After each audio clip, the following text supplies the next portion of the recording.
সালাতু ওয়াস সালাম বলেন, ক্বালা রাব্বি ইন্নী দাউতু কওমি লাইলান ওয়া নাহারা। ও মুসলমান, আল্লাহর গোলাম, ভালো করে শুনে রাখো। হযরত নূহ আলাইহিস সালাতু ওয়াস সালাম বলেন, হে আমার প্রভু, আমি দিনে এবং রাতে সদা সর্বদা মানুষকে দিনের দিকে ডেকেছি। বলেন সুবহানাল্লাহ। মানুষকে ইসলামের দাওয়াত দিয়েছি, দিনের দাওয়াত দিয়েছি, মানুষকে বুঝিয়েছি, কখনো মানুষকে জান্নাতের কথা বলেছি, জান্নাতের নাজ নিয়ামত সম্পর্কে তাদেরকে জানিয়েছি, তাদেরকে বলেছি যেন তারা ইসলামে দাখিল হয়। আবার কখনো তাদেরকে জাহান্নামের ভয় দেখিয়েছি যেন তারা প্রকৃত মুমিন হতে পারে, মুত্তাকি হতে পারে, আল্লাহওয়ালা হতে পারে, পরহেজগার হতে পারে। ও মুসলমান, ভালো করে শুনে রাখো। এরপর হযরত নূহ আলাইহিস সালাতু ওয়াস সালাম বলেন, এতে করে আমি কি পেয়েছি? হযরত নূহ আলাইহিস সালাতু ওয়াস সালাম বলেন, ফালাম ইয়াজিদহুম দুআই ইল্লা ফিরারা। আমি তাদেরকে দাওয়াত দিয়েছি, কিন্তু আমি এটাই পেয়েছি যে তারা আমার ডাকে আরো পলায়ন করেছে, আমার ডাকে পলায়ন করেছে। সমাজে আছে, দেখবেন বিভিন্ন মসজিদে যখন দিনের দাওয়াত দেওয়া হয়, মুসল্লি ভাইরা যখন নামাজের কথা বলতে চায়, বলে, তখন দেখবেন যে কিছু মানুষ দূর থেকে দেখে যে ওই যে মুসল্লি আসতেছে, দেখার সাথে সাথে একটা দৌড় দেয়। বলেন কি ঠিক কি ঠিক না? আছে না এমন? আপনাদের এলাকায় মনে হয় না এমন আছে? এরকম হয়। এই এখানে আল্লাহ তাআলা উল্লেখ করেছেন আরো কত বছর আগে। এরপরে দেখেন হযরত নূহ আলাইহিস সালাতু ওয়াস সালাম বলতেছেন যে আমি মানুষকে দাওয়াত দিছি কি জন্য? ওয়া ইন্নী কুল্লামা দাউতুহুম লিতাগফিরা লাহুম জাআলু আসাবিআহুম। আমি তাদেরকে এই জন্যই দাওয়াত দিতাম যেন তারা লিতাগফিরা লাহুম, যেন তাদেরকে ক্ষমা করেন আল্লাহ সুবহানাহু ওয়া তাআলা।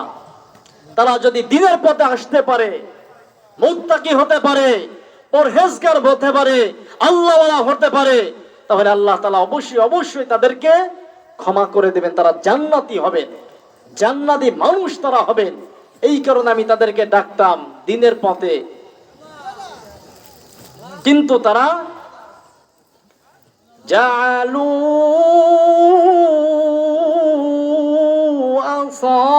আসাবিআহুম ফি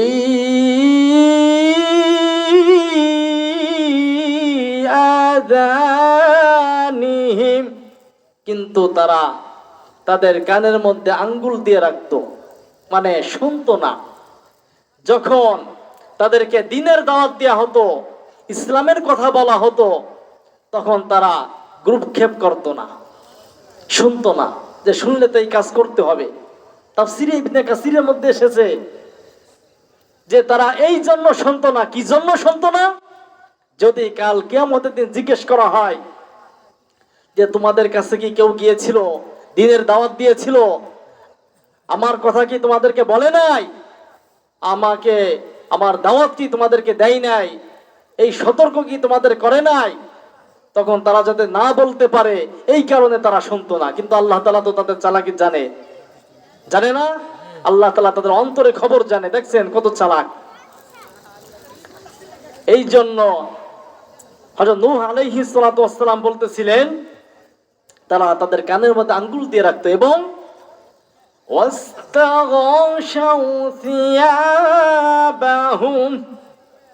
এবং তাদের মুখকে তারা কাপড় দিয়ে ঢেকে রাখতো যেন তাদেরকে চিনতে না পারে। তাফসীরে ইবনে কাসিরের মধ্যে এসেছে যে তাদের মুখটা এই জন্য ঢেকে রাখে যেন কাল কিয়ামতের দিন যারা তাদেরকে দাওয়াত দিয়েছিল যাতে তাদেরকে চিনতে না পারে, যারা তারা যে দোষী, তারা যে পাপ কাজ করেছে তাদেরকে যাতে মানুষ চিনতে না পারে, আল্লাহ তাআলা যাতে তাদেরকে ধরতে না পারে, এই জন্য তারা মুখে কাপড় দিয়ে থাকতো। এরপরে আল্লাহ তাআলা বলেন, হযরত নূহ আলাইহিস সালাম ওনার ঘটনা বর্ণনা করতেছেন, ওয়া আসরু ওয়াস্তাকবারু ইস্তিকবারা, এবং তারা জেদ করে যে আমরা এই কাজ করব না, যতই তুমি দাওয়াত দাও আমরা কি করব না, এই কাজ করব না, অহংকার করে, তাকাব্বুরি করে। এরপরে আল্লাহ তাআলা বলেন, সুম্মা ইন্নী দাউতুহুম জিহারা, তাদেরকে প্রকাশ্যে ডাকতেন, দাওয়াত দিতেন। কখনো কখনো হযরত নূহ আলাইহিস সালাম তাদেরকে প্রকাশ্যে ডাকতেন, প্রকাশ্যে আল্লাহ তাআলা থেকে আহ্বান করতেন। আবার কখনো কখনো হযরত নূহ আলাইহিস সালাম তাদেরকে গোপনে দ্বীনের দাওয়াত দিতেন।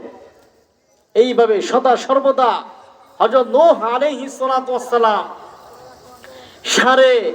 950 বছর তিনি দ্বীনের দাওয়াত দিয়েছেন, দ্বীনের জন্য কষ্ট করেছেন। এইভাবে তিনি সংগ্রাম করেছেন, যুদ্ধ করেছেন। কিসের জন্য? আল্লাহ তাআলার বাণী দুনিয়াতে পৌঁছাই দেওয়ার জন্য। কারণ আল্লাহ সুবহানাহু ওয়া তাআলা দুনিয়াতে যত নবী রাসূল প্রেরণ করেছেন, সমস্ত নবী রাসূল একই কথা বলেছেন যে তোমরা একমাত্র আল্লাহ সুবহানাহু ওয়া তাআলার গোলামি করো, একমাত্র আল্লাহ সুবহানাহু ওয়া তাআলার দাসত্ব করো, একমাত্র আল্লাহ তাআলার গোলামি করো। কেউ বলে নাই তোমরা আমার গোলামি করো, আমার দাসত্ব করো। কেউ বলে নাই আমার গোলামি করো, আমার দাসত্ব করো। কার করতে হবে? আল্লাহ তাআলার। আল্লাহ তাআলার গোলামি করতে হবে, তিনার ইবাদত করতে হবে। আল্লাহ তাআলা এই কারণে এক হাদিসের মধ্যে এসেছে 1,24,000, অন্য রায়াতের মধ্যে এসেছে 2,24,000 নবী রাসূল আল্লাহ তাআলা দুনিয়াতে পাঠিয়েছিলেন যেন তারা আল্লাহ তাআলার দ্বীনকে কায়েম করতে পারে, প্রতিষ্ঠিত করতে পারে। এই জন্য হযরত নূহ আলাইহিস সালাম দ্বীনের দাওয়াত দিয়েছিলেন। তো তিনি 950 বছর এই শিরক কুফরির বিরুদ্ধে যুদ্ধ করেছেন, সংগ্রাম করেছেন। ফলে তিনাকে এমন ভাবে প্রহার করা হয়েছে, প্রহার করার কারণে তিনি মাটিতে বেহুশ হয়ে পড়েছিলেন। মানুষ হয়তো মনে করেছে তিনি মৃত্যুবরণ করেছে। এই কারণে এটা মনে করে মানুষ তাকে, হাদিসের মধ্যে এসেছে, কম্বল দিয়ে পেঁচিয়ে, চাদর দিয়ে পেঁচিয়ে তাকে তার গৃহে ঘরে রেখে এসেছে। এরপরে যখন হযরত নূহ আলাইহিস সালাম হুঁশ ফিরে এসেছে, আসার সঙ্গে সঙ্গে আবার হযরত নূহ আলাইহিস সালাম দ্বীনের দাওয়াত দেওয়া শুরু করেছেন। বলেন সুবহানাল্লাহ। এই জন্য হযরত নূহ আলাইহিস সালাম এবং বিশ্বনবী জনাবে মুহাম্মদ মুস্তাফা সাল্লাল্লাহু আলাইহি ওয়াসাল্লাম যে দ্বীনের দাওয়াত দিয়েছেন, দ্বীনের জন্য এত কষ্ট করেছেন, এত মার খেয়েছেন, উহুদের ময়দানে দাঁত ভেঙেছেন, তায়েফের ময়দানে কতই না কষ্ট করেছেন এই নামাজ কায়েম করার জন্য, নামাজ প্রতিষ্ঠিত করার জন্য। আজ আমরা সেই নামাজ পড়ি না, আমরা কপাল পোড়া। কিন্তু নামাজ যদি কেউ না পড়ে তাহলে কেউ কখনোই কোনোভাবে জান্নাতে প্রবেশ করা সম্ভব না। নামাজ পড়তে হবে, কারণ নামাজে হাদিসে অনেক গুরুত্ব এসেছে, নামাজে অনেক গুরুত্ব এসেছে, অনেক ফজিলত নামাজের এসেছে। বিশ্ব নবী জনাবে মুহাম্মদ মুস্তাফা সাল্লাল্লাহু আলাইহি ওয়াসাল্লাম বলেছেন যে যদি কোনো বান্দা 5 ওয়াক্ত নামাজ সঠিকভাবে আদায় করে তাহলে তার জন্য 5টি পুরস্কারের ঘোষণা আল্লাহ তাআলা নিজেই 5টি পুরস্কার তাকে দান করবেন, বলেন সুবহানাল্লাহ। 5টি পুরস্কারে সম্মানিত করবেন, বলেন সুবহানাল্লাহ। ও মুসলমান, ভালো করে শুনে রাখো, বিশ্ব নবী জনাবে মুহাম্মদ মুস্তাফা সাল্লাল্লাহু আলাইহি ওয়াসাল্লাম যখন মিরাজে গিয়েছিলেন, এই নামাজ আল্লাহ সুবহানাহু ওয়া তাআলা তিনার বিশ্ব নবীর উম্মতের জন্য এই নামাজকে হাদিয়া স্বরূপ দিয়েছিলেন। 50 ওয়াক্ত নামাজ, কয় ওয়াক্ত নামাজ? 50 ওয়াক্ত। কিন্তু এই 50 ওয়াক্ত নামাজকে কমাইতে কমাইতে লম্বা ঘটনা আছে। মিরাজের ঘটনা যদি বলতে যাই 6 মাস কেটে যাবে। অনেক আলোচনা মিরাজের, সংক্ষিপ্ত কিছু আলোচনা করব যেগুলো উদ্দেশ্য না হলে আমি আমার বক্তব্য শেষ করতে পারবো না। তো 50 ওয়াক্তর বদলাতে 5 ওয়াক্ত নামাজ আমরা পড়ি, তারপর আমরা সময় পাই না। বিশ্ব নবী জনাবে মুহাম্মদ মুস্তাফা সাল্লাল্লাহু আলাইহি ওয়াসাল্লাম যখন মিরাজে যান, তিনি দেখতে পান যে কিছু মানুষের জাহান্নামে, তিনি দেখেন যে এমন কিছু মানুষ যাদের শাস্তি হচ্ছে জাহান্নামে, যে তাদের মাথাগুলো পাথর দিয়ে চূর্ণ বিচূর্ণ করতেছেন, বলেন নাউজুবিল্লাহ। তাদের মাথাগুলো চূর্ণ বিচূর্ণ করতেছে। তখন বিশ্বনবী জনাবে মুহাম্মদ মুস্তাফা সাল্লাল্লাহু আলাইহি ওয়াসাল্লাম বললেন, হে জিবরাইল, এরা কারা? তখন জিবরাইল আলাইহিস সালাতু ওয়াসসালাম বলেন, এরা হলো ওই সমস্ত লোক যারা ফজরের নামাজ আদায় করত না। হাদিসের মধ্যে আসছে যারা ফজরের নামাজ পড়বে না, অলসতা করবে, তাদের মাথা পাথর দিয়ে চূর্ণ বিচূর্ণ করে দেয়া হবে, বলেন নাউজুবিল্লাহ। এই জন্য সম্মানিত মুহতারাম হাজিরিন, আমাদের নামাজ আদায় করতে হবে, সঠিকভাবে নামাজ আদায় করতে হবে। নামাজ পড়লে যেমন ফজিলত, নামাজ না পড়লেও তার শাস্তি, খুব ভয়াবহ শাস্তির কথা বলা হয়েছে। বিশ্বনবী জনাবে মুহাম্মদ মুস্তাফা সাল্লাল্লাহু আলাইহি ওয়াসাল্লাম বলেন, 4 শ্রেণীর লোক জান্নাতে প্রবেশ করবেন না, বলেন নাউজুবিল্লাহ। কয় শ্রেণীর লোক? 4 শ্রেণীর লোক। কয় শ্রেণীর লোক জান্নাতে প্রবেশ করবে না? 4 শ্রেণীর লোক জান্নাতে প্রবেশ করবে না, বলেন নাউজুবিল্লাহ। আমরা সকলে লক্ষ্য করে শ্রবণ করব, কারণ যেন এই 4 বিষয়টা, 4টা জিনিস যাতে আমাদের মধ্যে না থাকে। কারণ বুখারীর বর্ণনা, বিশ্ব নবী জনাবে মুহাম্মদ মুস্তাফা সাল্লাল্লাহু আলাইহি ওয়াসাল্লাম বলেন, যারা হারাম ভক্ষণকারী শরীর কখনোই জান্নাতে প্রবেশ করবে না, বলেন নাউজুবিল্লাহ। হারাম ভক্ষণকারী শরীর জান্নাতে কখনোই প্রবেশ করবে না। এর আগে আমরা একটা কথা জেনে নেই, যদি আমাদের জান্নাতে যেতে হয় তাহলে আমাদের এটা মনে রাখতে হবে, শিরক এবং কুফরি গুনাহ করা যাবে না। করলে আপনি জান্নাতে যেতে পারবেন না। এবং মানুষের হক কোনোভাবেই আত্মসাৎ করা যাবে না। বান্দার হক আছে বড় হক, বান্দার হক বড় হক। এই কয়েকটা জিনিস করা যাবে না, করলে আপনি ধরা খেয়ে যাবেন, কঠিন ধরা খেয়ে যাবেন। আপনি কঠিন ধরা খেয়ে যাবেন। এই জন্য বিশ্বনবী জনাবে মুহাম্মদ মুস্তাফা সাল্লাল্লাহু আলাইহি ওয়াসাল্লাম বলেন, 4 শ্রেণীর লোক জান্নাতে প্রবেশ করবেন। 1 নম্বর, হারাম ভক্ষণকারী শরীর জান্নাতে প্রবেশ করবে না, বলেন নাউজুবিল্লাহ। ও মুসলমান, আল্লাহর গোলাম, ভালো করে শুনে রাখো। হাদিসের মধ্যে এসেছে হযরত আবু বকর সিদ্দিক রাদিয়াল্লাহু তাআলা আনহু তিনার একজন গোলাম ছিল। তিনার একজন গোলাম ছিল। হঠাৎ হযরত আবু বকর সিদ্দিক রাদিয়াল্লাহু তাআলা আনহু তিনার গোলাম কিছু খাদ্য দ্রব্য এনে হযরত আবু বকর সিদ্দিক রাদিয়াল্লাহু তাআলা আনহুর নিকট দিলেন। ও মুসলমান, আল্লাহর গোলাম,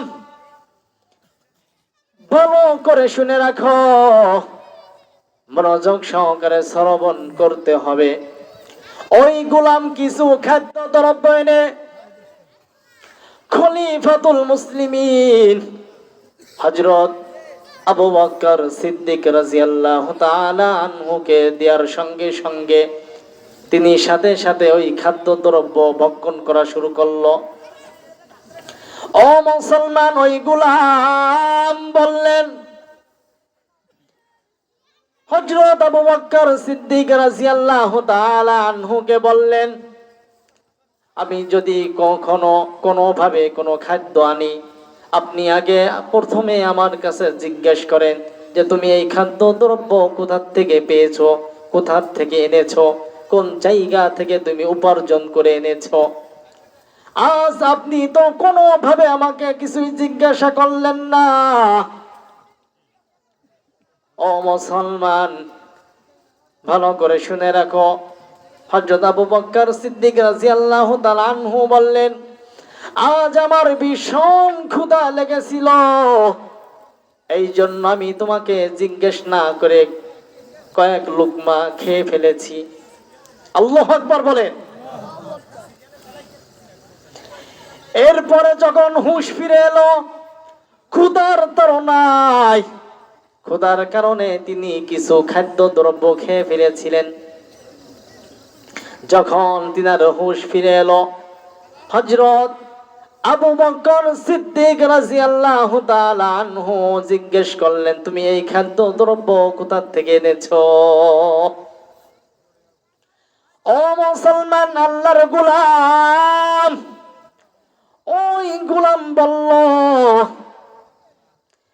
জাহেলিয়াতের যুগে আমি একটা রাস্তা দিয়ে হাঁটতেছিলাম, ওই জায়গায় কিছু মানুষ একটা সমস্যার কথা বলেছিল, আমি একটা মন্ত্র পড়ে আমি ফুঁক দিয়েছিলাম, তার সমস্যা দূর হয়ে গিয়েছিল। কিন্তু ওই বান্দা আমাকে কথা দিয়েছিল ভবিষ্যতে আমি তোমাকে কিছু দিব। ও মুসলমান, আল্লাহর গোলাম, ওই গোলাম বলতেছিল, আজ হঠাৎ আমি ওই রাস্তা দিয়ে যেতেছিলাম, পাশে একটা বিয়ার অনুষ্ঠান হইতেছিল, তারা ওয়াদা মাফিক অনুযায়ী আমাকে কিছু খাদ্য দ্রব্য অনুষ্ঠান থেকে দিয়েছে, যা আমি আপনার জন্য এনেছি। এই কথা বলার সঙ্গে সঙ্গে হযরত আবু বকর সিদ্দিক রাদিয়াল্লাহু তাআলা আনহু তিনি সাথে সাথে বললেন, হে দুশমন, তুই আমাকে ধ্বংস করে দিলি। হযরত আবু বকর সিদ্দিক রাদিয়াল্লাহু তাআলা আনহু সাথে সাথে একটি পেয়ালা ভর্তি পানি দিয়ে তিনি পানি পান করতেছিলেন বমি করার জন্য, যাতে করে পানি পেট ভরে খেলে যাতে তিনি বমি করে খাদ্য দ্রব্যটা ফেলে দেবে। কিন্তু তিনার বমি আসতেছে না, তিনার হাত মুবারক গলার ভিতরে ভরে দিচ্ছেন, এইভাবে তিনি বমি করার চেষ্টা করতেছেন। এইভাবে তিনি ওই খাদ্য দ্রব্য বমি করে ফেলে দিলেন। বলেন সুবহানাল্লাহ। ও ও মুসলমান, আল্লাহর গোলাম হযরত আবু বকর সিদ্দিক রাদিয়াল্লাহু তাআলা আনহু তিনি বললেন, আমি বিশ্ব নবী জনাবে মুহাম্মদ মুস্তাফা সাল্লাল্লাহু আলাইহি ওয়াসাল্লামের কাছে শুনেছি, তিনি বলেছেন, লা তাদখুলুল জান্নাতা জাসাদুন গুজিয়া বিল হারাম। হারাম ভক্ষণকারী শরীর জান্নাতে প্রবেশ করবে না। হারাম ভক্ষণকারী শরীর জান্নাতে প্রবেশ করবে না। এই জন্য কত কষ্ট করেছেন, যদি এটার মধ্যে, এই খাদ্য দ্রব্যের মধ্যে কোনোভাবে যদি কোনো হারাম থেকে যায়। ও মুসলমান, আল্লাহর গোলাম,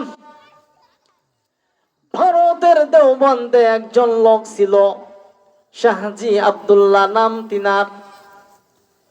তিনি খুব ভালো একজন মানুষ ছিলেন, খুব নীতিবান একজন লোক ছিলেন। তিনি কাঁচা ঘাস বিক্রি করে তিনার সংসার চালাইতেন। তিনি কাঁচা ঘাস বাজারে নিয়ে যেতেন, এক দামে 6 পয়সায় তিনি ঘাস বিক্রি করতেন। ও মুসলমান, মানুষ জানতো শাহজি আব্দুল্লাহ অনেক ভালো মানুষ, খুব নীতিবান লোক ছিলেন। তিনার কাছ থেকে যদি আমরা ঘাস কিনে আমাদের গরুকে মহিষকে যদি আমরা খাওয়াই, তাহলে এই ঘাসে বরকত হবে এবং দুধে বরকত হবে এবং টাকা পয়সায়ও বরকত হবে। এই জন্য মানুষের চাহিদা বেড়ে যেত। কিন্তু মানুষের চাহিদা যতই বাড়ুক না কেন, তিনি কখনোই দাম বাড়াতেন না। ও মুসলমান, আল্লাহর গোলাম, তিনি ওই ঘাস বিক্রি করে যেই টাকা উপার্জন করতেন, সেই টাকাকে 3টা ভাগ করতেন। 2 পয়সা গরিব মিসকিনদের জন্য তিনি রাখতেন, বলেন সুবহানাল্লাহ।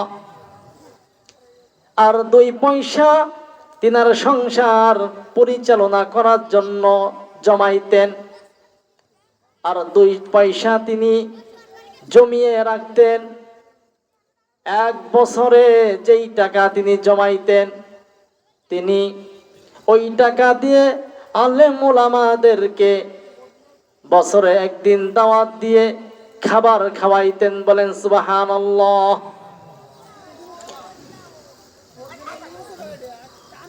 তিনি এমন একজন নীতিবান লোক ছিল যে হযরত ইয়াকুব নানতুবি রহমাতুল্লাহি আলাইহি বলেন যে তিনার ঘরে দাওয়াত খাওয়ার জন্য আমরা সারা বছর অপেক্ষায় থাকতাম যে তিনি কবে আমাদের দাওয়াত খাওয়াবে। কারণ তিনার ঘরে খানা খেলে 40 দিন পর্যন্ত আমাদের অন্তরে নূর থাকতো, নূর পয়দা হতো এবং আমাদের ইবাদত বন্দেগী করতে মন চাইতো, বলেন সুবহানাল্লাহ।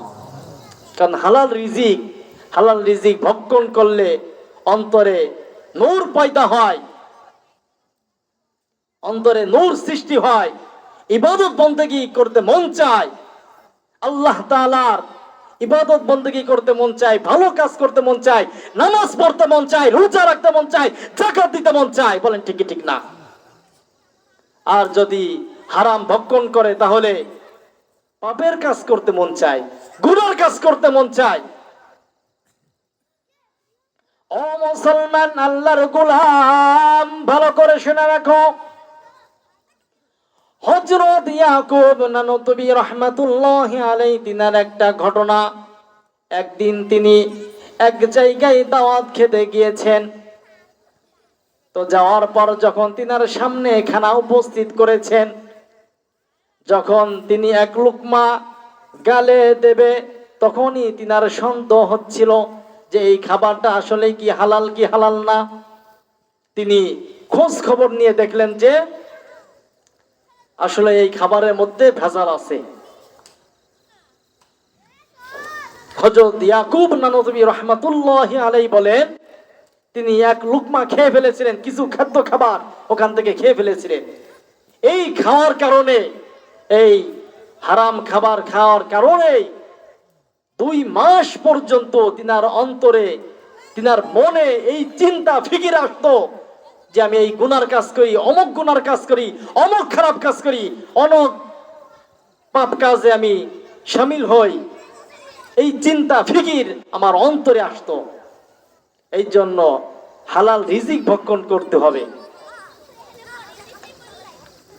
হযরত ইমাম শাফি রাহমাতুল্লাহি আলাইহি তিনার শাগিরদ ছিলেন ইমাম আহমদ বিন হাম্বলি রাহমাতুল্লাহি আলাইহি, যিনি তৎকালীন যুগ শ্রেষ্ঠ ইমাম ছিলেন। ও মুসলমান, আল্লাহর গোলাম, ইমাম শাফি রাহমাতুল্লাহি আলাইহি তিনি একবার চিঠি লিখলেন ইমাম আহমদ বিন হাম্বলির নিকট যে, হে আহমদ, কতদিন হয়ে গেল তোমার সাথে দেখা হয় না, সাক্ষাৎ হয় না, তোমার খোঁজ নিতে পারি না, তোমাকে দেখি না। তুমি একবার এসে আমাদের সাথে, আমাদের কাছে এসে বেড়াই যাও, আমাদের দাওয়াতে শরীক হও। ও মুসলমান, আল্লাহর গোলাম, ইমাম আহমদ বিন হাম্বলি রাহমাতুল্লাহি আলাইহি এই চিঠি পাওয়ার সাথে সাথে উত্তর দিলেন, অমুক দিন অমুক সময় আমি আসতেছি। এই কথা শোনার সঙ্গে সঙ্গে ইমাম শাফি রাহমাতুল্লাহি আলাইহি তিনার সাঙ্গবাঙ্গকে নিয়ে, মুরিদ ভক্তদেরকে নিয়ে ইস্তেগফারের জন্য তিনি ইমাম আহমদ বিন হাম্বলকে আনার জন্য চলে গিয়েছেন। ও মুসলমান, ইমাম আহমদ বিন হাম্বলি রাহমাতুল্লাহি আলাইহি তিনি তখন জামানার শ্রেষ্ঠ ইমাম ছিলেন। তো তিনি যখন ইমাম শাফি রাহমাতুল্লাহি আলাইহির নিকট আসলেন, তখন এই সিদ্ধান্ত হলো যে তিনি ইমাম শাফি রাহমাতুল্লাহি আলাইহির নিকট তিনার ঘরের মেহমান হবেন। ও মুসলমান, ইমাম শাফি রাহমাতুল্লাহি আলাইহির সন্তানাদিরা, তিনার বিবি, তারা আনন্দে বিভোর, খুশিতে কত খুশি যে জামানার যুগ শ্রেষ্ঠ ইমাম আজ তিনার বাড়ির মেহমান। ও মুসলমান, আল্লাহর গোলাম, এরপরে যখন ইমাম শাফি রাহমাতুল্লাহি আলাইহি তিনার কামরায় যখন ইন্তজাম করলেন, রেস্ট নেওয়ার পর, ঈশান নামাজ শেষ করার পর যখন খাবারের ব্যবস্থা করেছেন, খাবারের ব্যবস্থা করার সাথে সাথে যখন খাবারটা টেবিলে দিয়েছেন, ইমাম আহমদ বিন হাম্বলি রাহমাতুল্লাহি আলাইহি তিনি এমন ভাবে খাবার খেয়েছেন, ইমাম শাফি রাহমাতুল্লাহি আলাইহি এবং তার ছেলে মেয়ে সন্তানাদি সকলে দেখে হতভম্ব হয়ে গিয়েছেন। এ কেমন খাবার খেলো একজন যুগ শ্রেষ্ঠ ইমাম! সে যেরকম খানা খেয়েছে মনে হয় যে সে কেমন যেন 1 সপ্তাহের ভোকা, 1 সপ্তাহ খানা খায়নি। এই নিয়ে অনেক সমালোচনা হচ্ছিল। এরপর যখন খানা শেষ হয়েছে, ইমাম আহমদ বিন হাম্বলি রাহমাতুল্লাহি আলাইহি তিনি যাতে রাতে ইবাদত বন্দেগী করে, তাহাজ্জুদের নামাজ পড়তে পারে, ফজরের নামাজ পড়তে পারে, এই কারণে একটা লোটা ভরে, বদনা ভরে পানি রেখে দিয়েছেন। তার ওযু করার জন্য। তো সকালবেলা উঠে ইমাম শাফিঈ রাহমাতুল্লাহি আলাইহি তিনার ছেলে মেয়ে দেখেছেন যে পানি যেইভাবে রেখে দিয়েছিল ঠিক সেইভাবে পানি রয়েছে। তিনরা চিন্তায় পড়ে গেলেন, সকলে কানাঘুষা শুরু হয়ে গেছে, যুগ শ্রেষ্ঠ ইমাম, এত বড় একজন ইমাম, কিন্তু তিনি ফজরের নামাজ পড়ে নাই, তাহাজ্জুদও পড়ে নাই, ইবাদত বন্দেগী করেন, এ কেমন ইমাম, কেমন শাগরেদ আপনার? পিতাকে জিজ্ঞেস করেছেন। এক পর্যায়ে ইমাম শাফিঈ রাহমাতুল্লাহি আলাইহি এক পর্যায়ে তিনি বিরক্ত হয়ে তিনি ইমাম আহমদ বিন হাম্বলি রাহমাতুল্লাহি আলাইহি জিজ্ঞেস করে বসলো যে, হে আহমদ, কি ঘটনা কি, কবে থেকে এরকম হলে যে তুমি ফজরের নামাজ পড়ো নাই? যদি পড়তে তাহলে তোমার পানি বন্যায় রয়ে গিয়েছে, পানি তো থাকতো না। তখন ইমাম আহমদ বিন হাম্বলি রাহমাতুল্লাহি আলাইহি বুঝে গিয়েছেন যে তিনি কি বলতে চেয়েছেন। ও মুসলমান, আল্লাহর গোলাম, ভালো করে শুনে রাখো, ইমাম আহমদ বিন হাম্বলি রাহমাতুল্লাহি আলাইহি তিনি বলেন, ইমাম শাফিঈ রাহমাতুল্লাহি আলাইহি কে বলতেছিলেন, আপনি যখন খানার ইন্তজাম করেন, খানার ব্যবস্থা করেন, যখন আমার সামনে খাবার দিয়েছিলেন, তখন আমি দেখতেছিলাম, আমি তখন লক্ষ্য করতেছিলাম আসমান থেকে যেন একটা নূরের ঝলক, আসমান থেকে যেন বরকত আপনার ভাতের উপর বৃষ্টির মতো নাজিল হতেছিল। বলেন সুবহানাল্লাহ।